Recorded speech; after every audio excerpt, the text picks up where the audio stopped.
అయ్యా ఆటగాడా, నువ్వు ఎన్ని పిచ్చుల మీద ఆటాడావు? చెప్పావు కదా నువ్వే, నేను పెద్ద ఆటగాడిని, నేను ఎన్నో వందల పిచ్చుల మీద ఆటలాడానని. సరే, నీ ఆటలు కాసేపు పక్కన పెట్టు. అసలు పిచ్ అంటే ఏంటి చెప్పు. పిచ్ అంటే ఏంటి?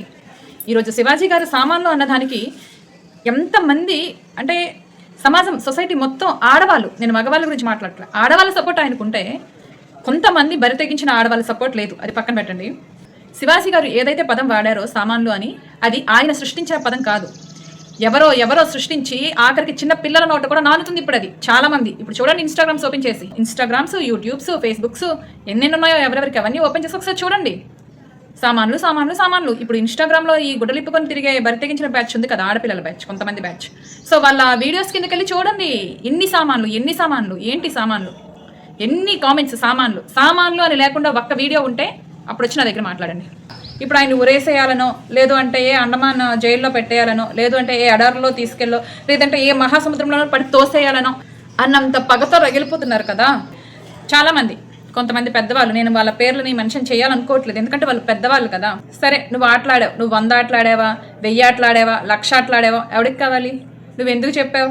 నువ్వు ఎన్ని పిచ్చుల మీద ఆటలాడితే ఎవరికి కావాలి? ఆడవాళ్ళు, మగవాళ్ళు, శివాజీ గారిని తప్పుపడుతూ వీడియోస్ చేసిన వాళ్ళకి నేను ఒకటే అడుగుతున్నా, మరి ఈ ఆటగాడు ఆడపిల్లల్లో అమ్మని, అక్కని, చెల్లిని చూడ్డు. ఈ తమ్ముడు అమ్మకి పుట్టాడు కదా, అందుకే తమ్ముడు అని పిలుస్తున్నా. మీరు అనుకోవచ్చు వాడిని ఎందుకు తమ్ముడు అని పిలుస్తారు అక్క అని. వాడు ఒక అమ్మకు పుట్టాడు, అందుకే తమ్ముడు అంటున్నా. ఆబ్జెక్టిఫైయింగ్ చేస్తున్నావే ఆడదాని అమ్మతనాన్ని. ఏ ప్లేస్ నుంచి అయితే బయటకు వచ్చావో ఆ ప్లేస్ని నువ్వు పిచ్చు, ఆటగాన్ని అని ఎగతాళి చేస్తున్నావో అదే ప్లేస్ నుంచి, అదే మార్గం నుంచి నువ్వు నీ తల్లి నుంచి బయటపడ్డావు. అది గుర్తుంచుకో. ఈయన గారు 14 ఏళ్ళ అమ్మాయికి డబ్బులు అవసరమైతే వాడుకుని డబ్బులు ఇవ్వండి 1000 రూపాయలు అని అంటే, ఈయన గారు వాడుకుని ఇచ్చారంట 14 ఏళ్ళ అమ్మాయికి. ఇది మరి బయట సర్క్యులేట్ అవుతుంది, ఇది నిజమో కాదో నాకు తెలీదు.